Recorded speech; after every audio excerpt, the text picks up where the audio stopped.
Buenas noches, hermanos. ¿Se escucha bien? Bueno, según me dijeron, toca el capítulo 39 de Génesis, así que vamos a abrir la Biblia ahí. Ya había comenzado un par de capítulos atrás con la historia de José, que lleva varios capítulos que están tan apasionantes como tantas porciones de la Escritura. Así que le voy a dar lectura y después, con la ayuda de Dios, vamos a hacer algunas consideraciones. Capítulo 39 de Génesis. Llevado pues José a Egipto, ¿se acuerdan que los hermanos lo habían vendido como esclavo y le habían dicho al padre que se murió? Potifar, oficial de Faraón, capitán de la guardia, varón egipcio, lo compró de los ismaelitas que lo habían llevado allá. Mas Jehová estaba con José, y fue varón próspero. Estaba en la casa de su amo el egipcio. Y vio su amo que Jehová estaba con él, y que todo lo que él hacía, Jehová lo hacía prosperar en su mano. Así halló José gracia en sus ojos, y le servía. Y él le hizo mayordomo de su casa. Esto es el mayoral, digamos, no es el mayordomo de las películas que tiene las llaves, nada más. Es el que está a cargo de todas las cosas. Y entregó en su poder todo lo que él tenía. Y aconteció que desde cuando le dio el encargo de su casa y de todo lo que tenía, Jehová bendijo la casa del egipcio a causa de José. Y la bendición de Jehová estaba sobre todo lo que tenía, así en casa como en el campo. Y dejó todo lo que tenía en mano de José, y con él no se preocupaba de cosa alguna, sino del pan que comía. Y era José de hermoso semblante y bella presencia. Aconteció después de esto que la mujer de su amo, de Potifar, puso sus ojos en José y dijo: duerme conmigo. Y él no quiso, y dijo a la mujer de su amo: he aquí que mi señor, Potifar, no se preocupa conmigo de lo que hay en casa, y ha puesto en mi mano todo lo que tiene. No hay otro mayor que yo en toda esta casa, y ninguna cosa me ha reservado sino a ti, por cuanto tú eres su mujer. ¿Cómo pues haría yo este grande mal y pecaría contra Dios? Hablando ella a José cada día, y no escuchándola a él para acostarse al lado de ella, para tener relaciones sexuales, para estar con ella, aconteció que entró él un día en casa para hacer su oficio y no había nadie de los de la casa allí. Y ella lo agarró por la ropa diciendo: duerme conmigo. Entonces él dejó su ropa en manos de ella y huyó y salió. Cuando vio ella que le había dejado su ropa en sus manos y había sido rechazada y había huido fuera, llamó a los de la casa y les habló diciendo: mirad, nos ha traído Potifar, un hebreo, para que hiciese burla de nosotros. Vino él a mí para dormir conmigo y yo di grandes voces, es decir, mintió, dijo: me quiso violar, me quiso abusar. Y viendo que yo alzaba la voz y gritaba, dejó junto a mí su ropa y huyó y salió. Y ella puso junto a sí la ropa de José hasta que vino su señor a su casa, hasta que vino Potifar. Entonces le habló ella las mismas palabras, diciendo: el siervo hebreo que nos trajiste vino a mí para deshonrarme. Y cuando yo alcé mi voz y grité, él dejó su ropa junto a mí y huyó fuera. Y sucedió que cuando oyó el amo de José las palabras que su mujer le hablaba, diciendo: así me ha tratado tu siervo, se encendió su furor. Y tomó su amo a José y lo puso en la cárcel, donde estaban los presos del rey, y estuvo allí en la cárcel. Pero Jehová, nuevamente, estaba con José, y le extendió su misericordia, y le dio gracia en los ojos del jefe de la cárcel. Y el jefe de la cárcel entregó en manos de José el cuidado de todos los presos que había en aquella prisión. Todo lo que se hacía allí, José lo hacía.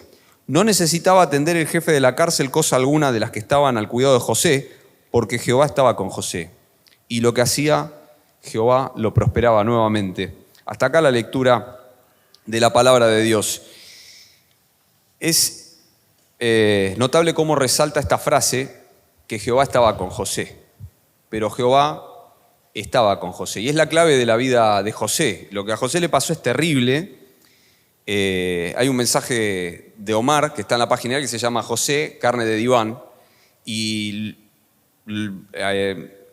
toma todos los pasajes de la vida de José y habla de este tema, respecto de cómo José es bendecido por Dios, pero al principio no parece eso. Al principio parece que son escalones que va bajando y cada vez baja más y cada vez baja más. Y aunque José agradaba a Dios, parece que cada vez le iba peor. Ahora, es notable cómo dice que José halló hallaba gracia delante de los gentiles, halló gracia delante de un egipcio. Y me hacía acordar a lo que hace poco ustedes estaban viendo. Yo escuché el mensaje cuando hablaban de Jacob y Labán le decía, creo que estuvo Fernando acá compartiéndolo, Fernando de Gans, y él decía, yo he comprobado que Jehová me ha bendecido por tu causa, le decía Labán a Jacob. Dios me bendijo porque vos estabas a cargo de mis cosas. Y acá parece algo similar. Le decía, he experimentado, decía, era la palabra que usa la Escritura, he experimentado que Jehová me bendijo por tu causa. No me lo contaron, yo lo experimenté. Y acá a Potifar le pasa lo mismo, lo pone a José a cargo de sus cosas y dice que casi no se ocupaba de nada, que todo lo hacía. Era confiable, José era una persona en la que se podía depositar la confianza. También se decía de David se decía que Jehová estaba con él, en 1 de Samuel. Y hay un texto de Josué que dice que si pones por obra la palabra de Dios, si meditas de ella delante de Dios de día y de noche, todo te saldrá bien, dice la Escritura. Ahora, no es la teoría de la prosperidad. La Biblia no habla de que si nosotros confiamos en Dios, de hecho, parece que a José al principio no le sale, pero sí las cosas, los emprendimientos que son de Dios. Los emprendimientos de Dios que son el matrimonio, que son el proveer para la casa, el tener lo necesario, los hijos, eso sí nos tiene que salir bien a los creyentes. ¿Puede ser que haciendo el bien nos vaya mal? Sí, claro. Pregúntenle a Job si no. O mismo a José, que haciendo bien nos vaya mal, pero es por causa del Señor, es por causa de la palabra, no es por causa de nuestras obras. Es como dice Pedro, mejor es que padezcamos por hacer lo que es piadoso, no por nuestras malas obras. Es decir, la validación tiene que estar en la Escritura. Y siempre que nos toque padecer por causa de la justicia, tendrá un propósito y seremos bienaventurados en los cielos, dice el Señor Jesús, cuando diciendo mal de nosotros mientan, dice el apóstol Pedro. No es lo mismo que por padecer por nuestros propios pecados. Ahora, es notable cómo José, todo lo que ponían en la mano le salía bien. A mí me hacía acordar cuando la Biblia habla de que haber preciado del hombre es la diligencia. Algo que es muy raro. ¿Vieron cuando dice, esta persona tiene sentido común, pero es el más raro de los sentidos? La verdad es que el sentido común no es muy común. Tiene a veces que ver un poco con la sabiduría. Bueno, José tenía este haber preciado del hombre que es la diligencia, que es lo contrario a la negligencia. De hecho, en la vida cristiana hace falta. El apóstol Pedro dice que ustedes poniendo toda diligencia en esto, añadan a la fe virtud, a la virtud y así un montón de otras cosas que es necesario que en el caminar cristiano y en el conocer a Dios vayamos añadiendo para estar más cerca del Señor y para tener fruto. Pero es necesario en todas las cosas, porque no hay una separación. Cuando nosotros somos del Señor, todo es espiritual. El trabajo que hacemos fuera de la iglesia es espiritual. Cómo criamos los hijos es espiritual. Cómo estudiamos es espiritual. La manera en que nos conducimos tiene que ser espiritual. Y cómo lo hacemos, cómo nos acercamos a Dios, tiene que ser espiritual. Y tiene que haber, de alguna manera, algún método. Tiene que haber una disposición donde uno tiene buenos hábitos. Hay que tratar de luchar, siempre se dice, contra que no se nos haga una costumbre. Omar a veces nos decía, cuando él lo criaban en las cosas del Señor, le dice, bueno, vamos a orar. Y él preguntó una vez, joven, ¿por qué es una sana costumbre? Y le respondieron, no, porque es una imperiosa necesidad. Y tenemos que luchar que no se nos haga una costumbre el orar y leer, que sea una necesidad del corazón, pero al mismo tiempo es un buen hábito. Y al mismo tiempo tenemos que procurar hacerlo un hábito, porque si vieron cuando dicen tenés que salir a correr, bueno, cuando tenga tiempo voy a salir, no vas a salir nunca más a correr. Si tenés que hacer algún ejercicio, es más bien que lo pongas entre medio de tus quehaceres, porque si no, lo vas a hacer, dice, cuando tenga vacaciones voy a salir a hacer ejercicio, vas a hacer ejercicio 2 semanas de las 51 o 52 que hay en el año. Entonces, esto es lo mismo. Nosotros tenemos que hacer de la comunión con el Señor, de la búsqueda de Dios, parte de nuestra vida. Y es lo que José hacía con todo lo que le daban. Evidentemente era una persona que tenía método, que tenía diligencia, pero primeramente en lo espiritual. Esto llama la atención cuando Dios se lo dice a Josué. En el capítulo 1, Él le dice, mirá que te esfuerzo que seas valiente, mirá que te esfuerzo. Y cuando uno dice, bueno, a ver, en hacer estrategias para tomar la tierra prometida, en ver cómo va a derrotar el enemigo, no, en poner por obra la palabra de Dios. Porque a los que Dios temen saldrán bien en todo. Porque nosotros nos ocupamos del Señor y el Señor se ocupa de nuestros problemas. Porque es un hecho de fe ocuparse de lo que no se ve, para que Dios se ocupe después de las cosas que se ven. Entonces, José tenía esto, y por eso José estaba con él. Si nosotros queremos que Dios esté con nosotros, yo lo anhelo, creo que todos lo anhelamos, nosotros tenemos que estar con Él primero. El Señor Jesucristo dijo, ustedes son mis amigos si hacen lo que yo les mando, ¿no? O que amigo nos es Cristo, cantamos nosotros. Es cierto, pero si hacemos lo que Dios manda, no podemos conducirnos como a nosotros nos parece y después procurar que Dios esté con nosotros. Nos tenemos que conducir o procurar y hacer todo el esfuerzo a nuestro alcance y delante de Dios para que Dios se agrade de nosotros y no poner tropiezo a eso tan anhelado que se diga de nosotros. Jehová estaba con, poné tu nombre, Jehová estaba con Ignacio, Jehová estaba con vos. Y que realmente pase eso. En tu trabajo, ¿te quieren dar responsabilidad o vos la pedís? ¿No? A veces pasa en la congregación, que hay gente ávida de pedir responsabilidad, dame. Pero sería mucho mejor que nos la quieran dar, ¿no? Porque uno dice, bueno, esta persona se conduce de esta manera, le dieron esto poco para hacer, ¿no? Fuiste fiel en lo poco, fuiste fiel en esto, sobre mucho te pondré, dice, hablando del futuro el Señor. Entonces, una vez un hermano decía, las responsabilidades en la iglesia, bueno, no sé si está tan bien pedirlas, ir a pedir, pero sí está bien de parte de Dios tomarlas cuando nos las dan, tomarlo como algo de parte de Dios. Entonces, te quieren dar la llave del lugar donde trabajás, te dan responsabilidades, confían en vos, como con José, dice que no se preocupaba de otra cosa. Porque si Dios está con nosotros, porque nosotros previamente estuvimos con el Señor, se tienen que dar estas cosas. No es la teoría de la prosperidad, puede ser que Dios haya permitido que no entremos en gracia con el jefe. Hay jefes, yo lo he sabido de cristianos muy piadosos, hay jefes que se oponen y por causa del Señor o porque realmente son personas que son malas personas, hay gente que no es buena, hay gente que es mala, si bien todos somos malos, hay gente que lo tiene más a flor de piel, por así decirlo. Entonces en ese caso no aplica lo que estoy diciendo, pero digo, en la mayoría de los casos, si no tenemos un jefe así, ¿cómo es la relación con el jefe? ¿Nos dan responsabilidades? Por lo general la gente, sea como sea, cuando uno le saca las papas del fuego, a uno le quieren dar responsabilidad. Aunque el jefe sea complicado, uno ve que, aunque el trato sea áspero, cuando uno ve que uno cumple, a uno le quieren dar responsabilidad. Entonces, para que cada uno se examine, en el lugar donde nos toca estar, en el trabajo, en el lugar donde nos toca pasar el tiempo, que no sea en la congregación, porque acá a veces nos solemos comportar todo bien. ¿Cómo estamos con eso? Hablábamos de que la diligencia tiene mucho que ver con la disciplina, reglas, horarios, tiene mucho que ver con la disciplina, con el orden. Primero el espiritual, también el intelectual. Esto la Biblia lo dice incluso de la crianza de los hijos.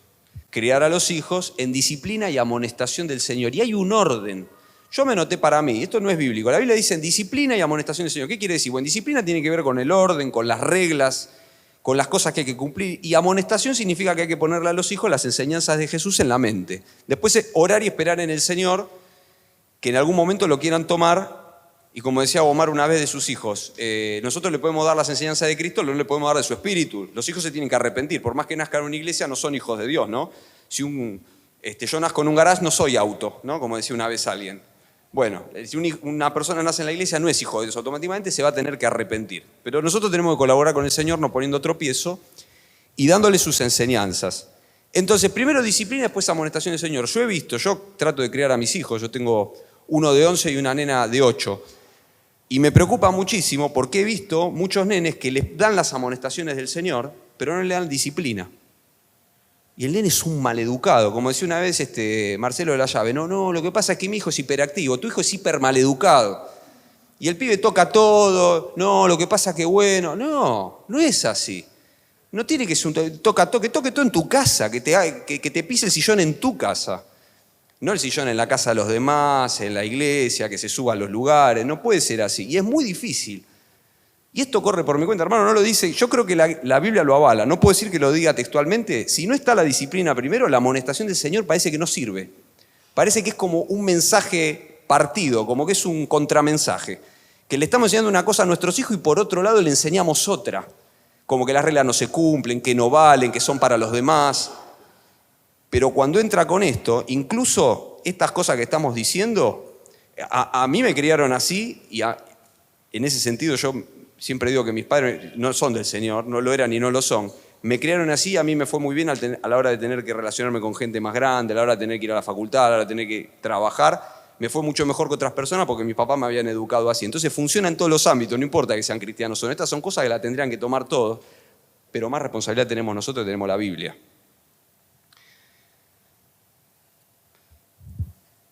Y Dios honra a los que le honran. Y cuando dice la Biblia, Dios honra a los que le honran, en 1 Samuel, pero a los que le desprecian serán tenidos en poco, eso quiere decir que es la palabra de Dios. Lo que tiene que ser honrada es la palabra, porque Dios acá está invisible. Dios no lo podemos ver. Entonces, para honrar a Dios hay que honrar la palabra de Dios, que es lo que Él dice. Y José quería honrar a Dios.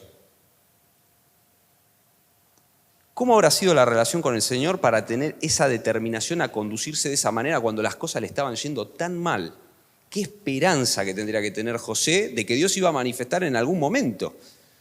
Porque la verdad que, como decía Omar en el mensaje, es carne de diván.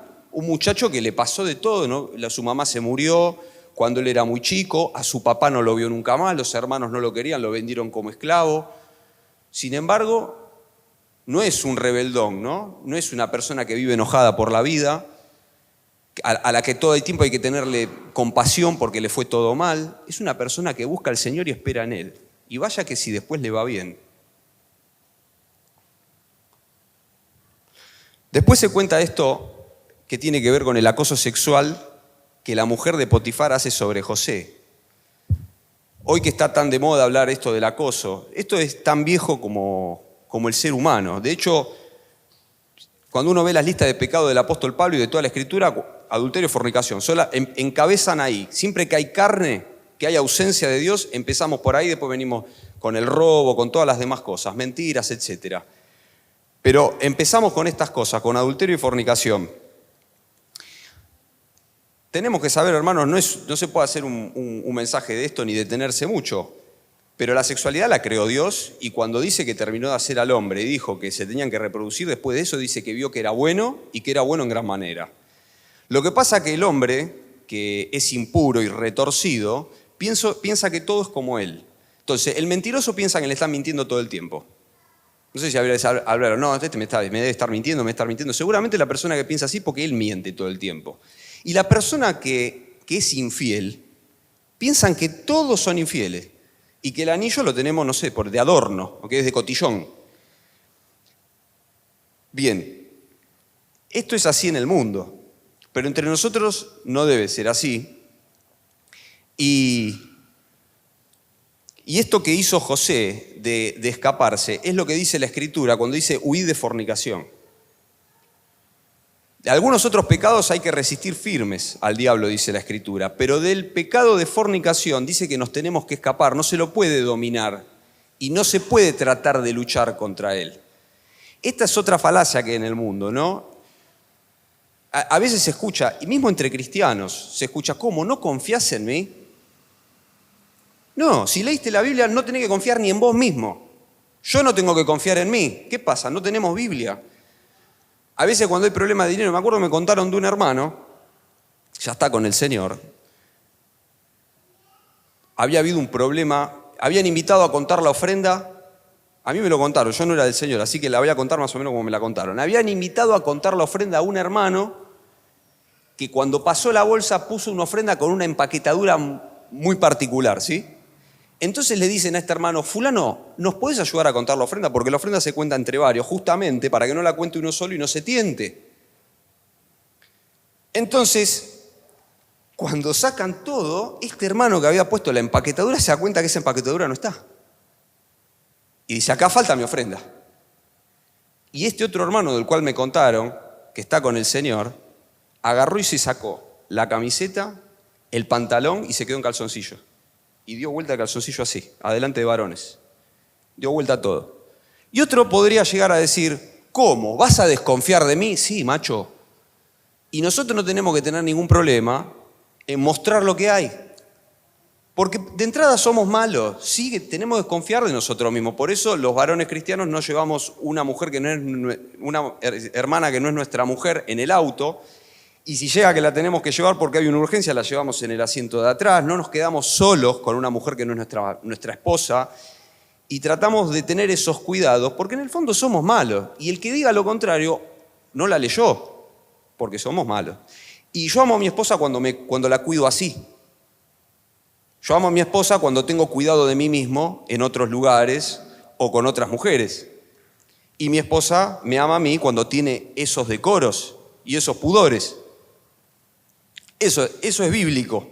No el tema de decir, ¿cómo? ¿Vas a desconfiar de mí? Esa pregunta ya está fuera de lugar.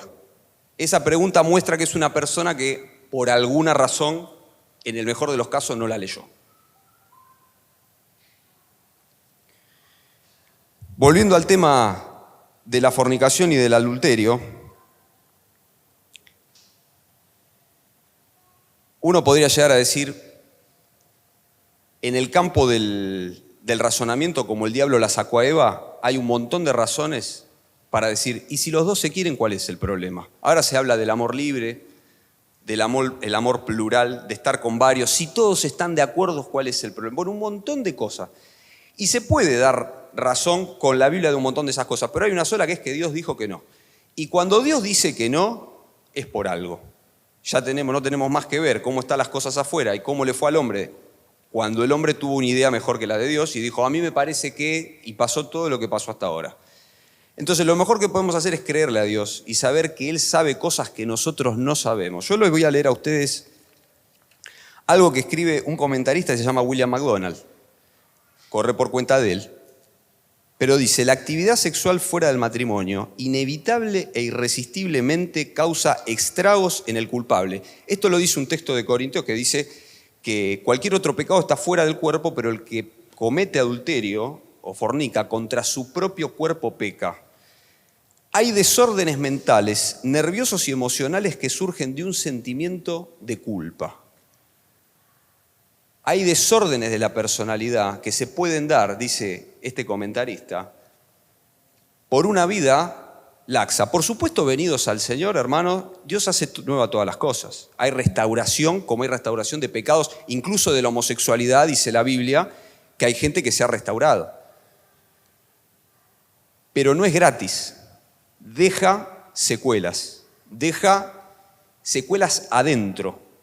En el alma deja secuelas, en lo sentimental. Y también, ni hablar de las venerias, ¿no? Y de todo ese tipo de cosas, y de tener hijos de varios matrimonios con todos los problemas familiares que eso trae también. Ni hablar de eso, pero deja, en el mejor de los casos, deja problemas adentro, en el mejor, en el peor, vaya a saber qué. Contaba una vez también Omar de un médico que una mujer que se atendía con él comenzó a provocarlo, estando en el consultorio solos, y la mujer, como él no respondía, le dijo, ¿qué me tenés miedo? ¿Le tenés miedo a las mujeres? Y él le respondió, no, yo le tengo miedo a Dios.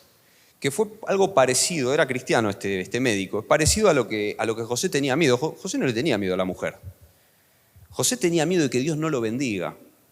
Por eso es que yo por lo menos me quedo tan avergonzado delante de José. Porque uno podría decir, mira, con todas las que te pasaron, José, se te murió tu mamá, te vendieron como esclavo. Acá no vas a levantar cabeza nunca. Estás de siervo, ni siquiera sos egipcio. Y ya está. Después lo matás al otro, te quedás con la señora. La señora es la señora de toda la casa y te quiere a vos. O por ahí nadie se va a enterar.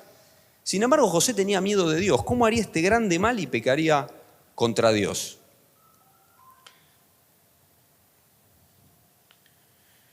Tengo que confiar aunque no lo entienda lo que Dios me pide. Eso es fe. Bueno, no entiendo por qué Dios me pide que no lo haga. No importa. Dios me lo pide. Hay que confiar en que lo que Dios me pide es para mi bien. Como cuando somos chicos y nuestros padres nos dicen, no hagas eso. Y nosotros no entendemos porque hasta que se nos cae el vaso, se nos rompe, nos caemos de ahí arriba y nos rompemos la cabeza. Lo que pasa es que esto se rompe la vida y se lastima mucho, ¿no? Tenemos que hacerle caso a Dios.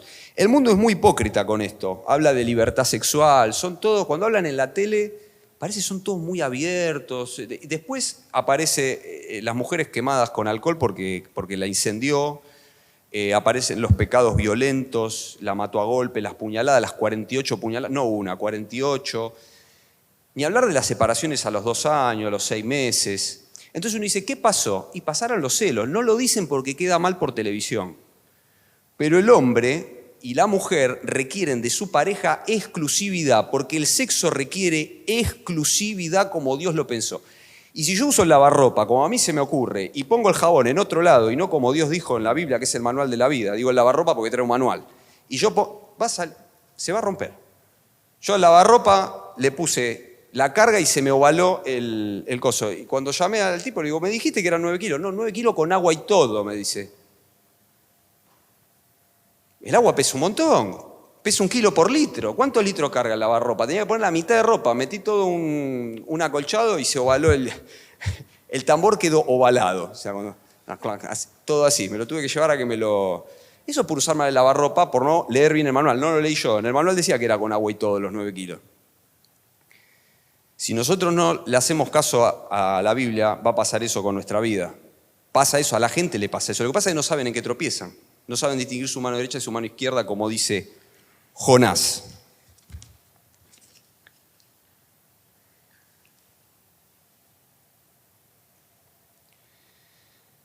Nosotros, los varones, tenemos que desconfiar bastante de nosotros mismos, como decíamos recién. Desconfía de vos mismo.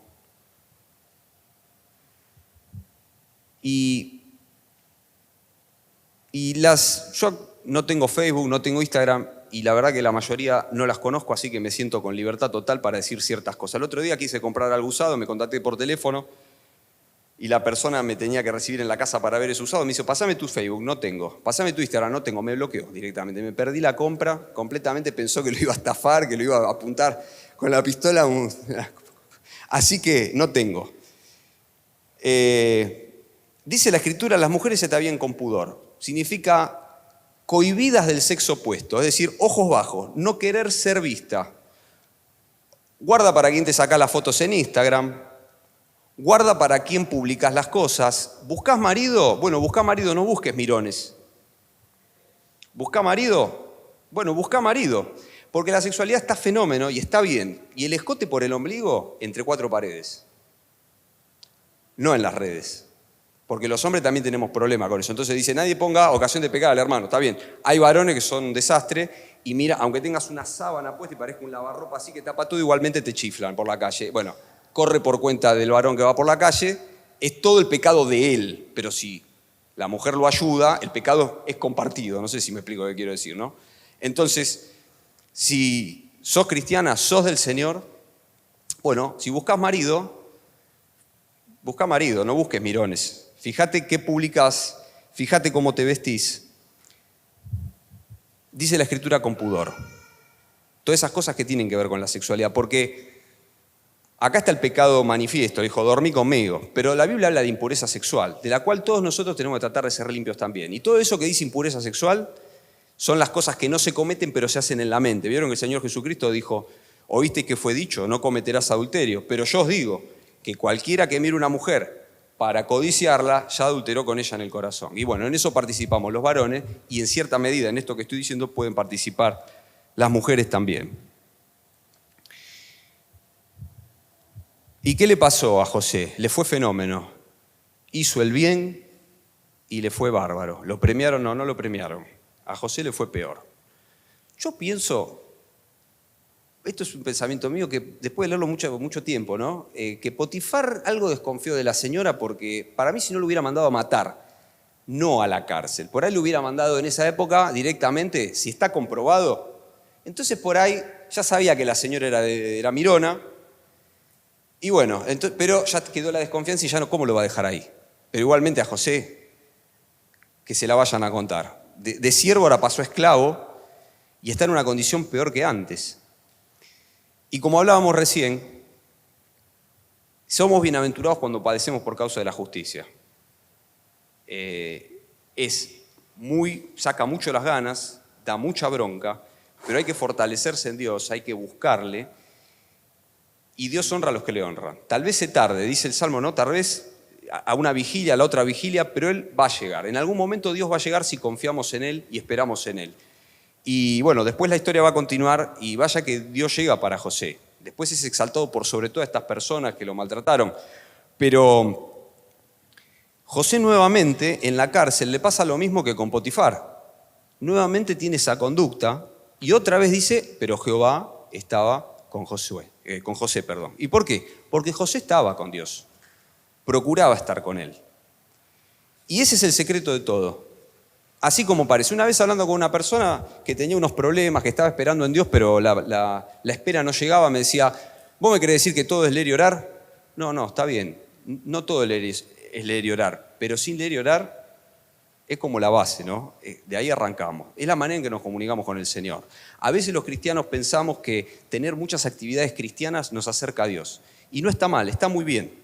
Yo conozco muchos cristianos que salen con grupos cristianos, van acá, van allá, mucha actividad, pero también he conocido de cerca personas que estaban en algún tipo de crisis espiritual, se llenaron de actividad cristiana, pero la relación con el Señor estaba apagada. Yo lo he sabido, no es que me parecía, lo he sabido porque tenía cercanía con la persona. Cuando hablábamos y leía y se oraba, no estaba sucediendo. Mucha amistad cristiana, recital cristiano, grupo cristiano, la actividad en la iglesia, fuera de la iglesia, todo con grupo cristiano, sanos, ¿eh? ¿Está mal? No, está bien. El problema es que no estaba el otro. ¿Por qué lo digo? Porque a veces uno puede llegar a pensar que está con el Señor por estar en esos grupos. Entonces uno dice, bueno, yo estoy bien con el Señor. Mirá que si no estás leyendo, no estás orando, si no estás buscando al Señor en la intimidad, si no estás haciendo silencio en su presencia, si no estás buscándolo como querer encontrarlo, no, te va a faltar algo importantísimo. No se puede suplir, eso no se puede suplantar con otra cosa.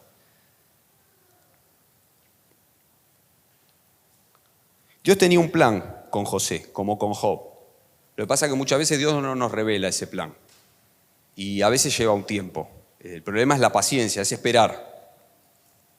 Dice la Biblia que Job, cuando le pasó lo que le pasó, no adjudicó a Dios despropósito alguno. Y acá a José se lo ve no despotricando contra Dios. Cuando lo mandan a la cárcel, se remangó y a laburar de vuelta, esperando en Dios que Dios sobre. No está en este pasaje, está más adelante. Pero cuando, ustedes lo saben porque lo han visto muchas veces, después van a venir varios hermanos y lo van a exponer, mucho mejor. Cuando a José lo hacen segundo de Faraón, a él se casa, le dan una mujer como esposa. Y cuando tiene el primer hijo le pone Manasés, porque significa olvidar. Y él dice, Dios me hizo olvidar de todo mi trabajo y la casa de mi padre, de todo lo que le pasó. Y cuando tiene el segundo hijo le pone Efraín, que se llama Dios me hizo fructificar en la tierra de mi aflicción. Y esto para mí fue, cuando tenía que hablar con alguien, fue maravilloso poder recordarlo. Dios lo puso en mi corazón para poder compartirlo con alguien cuando estaba atravesando un momento complicado. Disculpen nuevamente, hermanos, no es por herir a nadie, pero no hay psicólogo que pueda hacer esto. No se puede. Esto no lo puede hacer un psicólogo. El psicólogo, en el mejor de los casos, con viento a favor, en pendiente, con todo a favor, en el mejor de los casos les puede decir cuál es la causa del problema que nosotros tenemos. Pero no pueden dar la solución que Dios le da al que lo busca en la intimidad del corazón. Cercano está Jehová a los que le invocan, a los que le invocan de veras, no más o menos, orando por la comida, al que cerrada la puerta de la habitación lo busca de rodillas, la vida secreta, la que nadie ve, no el servicio o lo que estoy haciendo yo acá, lo que hago en mi casa. El secreto de la vida es la vida secreta, ¿vieron que a veces se dice? Esa parte que Dios le dio a José no se puede lograr con años de terapia, no se puede. Disculpen la analogía, hermano, porque alguna gente dice, bueno, Dios antes sanaba de una manera y ahora como hay medicina, Dios te sana con el médico. ¿Es cierto? Es cierto. Bueno, ahora como hay psicólogo, te sana con el psicólogo. Ojo con eso, porque si el psicólogo piensa diferente a Dios, es lo mismo que decir que vas a ir al curandero y el curandero te va a sanar de parte de Dios. El curandero no te va a sanar de parte de Dios. No estoy diciendo que el psicólogo sea un curandero, no lo entiendan mal, hermanos, por favor. Solamente estoy diciendo que si el psicólogo usa herramientas que no son bíblicas, la solución que vas a tener no es de Dios. Simplemente si yo no sé qué solución va a usar, corre por cuenta del psicólogo, que hay de muchos colores. Entonces, Dios sí puede hacer esto, está garantizado, y en todo tiempo lo hace. Dios me hizo olvidar, lo sanó. No es un tipo que dice, va llorando por los rincones, vive herido, pero como no conoció al Señor esta persona, ¿no vieron que hay gente que dice, bueno, tal persona es así, no, vos no sabés lo que le pasó? ¿No fue antes de conocer al Señor? ¿No hizo Dios un milagro en su vida? Y parece que el Dios de mucho poder no tiene poder. No quiero ser irrespetuoso, hermano. El Señor lo tiene el poder. El tema es que a veces nosotros no lo dejamos o no le creemos. Entonces, ¿tuviste algún problema? ¿Tenés alguna herida vieja donde el diablo a veces se cuelga para hacer de la suya? porque se torna una raíz de amargura, dice la Biblia. ¿Tenés una herida vieja? ¿Estás enojado por algo de mucho tiempo? Dios me hizo olvidar, Manasés.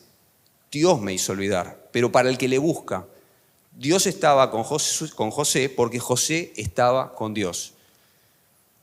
No sé si a vos te pasa, hermano. Yo cuando tengo algún tema me cuesta orar. Y me doy cuenta, o sea, a ver, no, por lo menos yo entiendo que a todos nos cuesta orar porque, como decía Jorge Copazo, a la carne no le gusta orar. Ya tenemos un disgusto de orar base. O sea, ya arrancamos de base como que nos cuesta arrancar.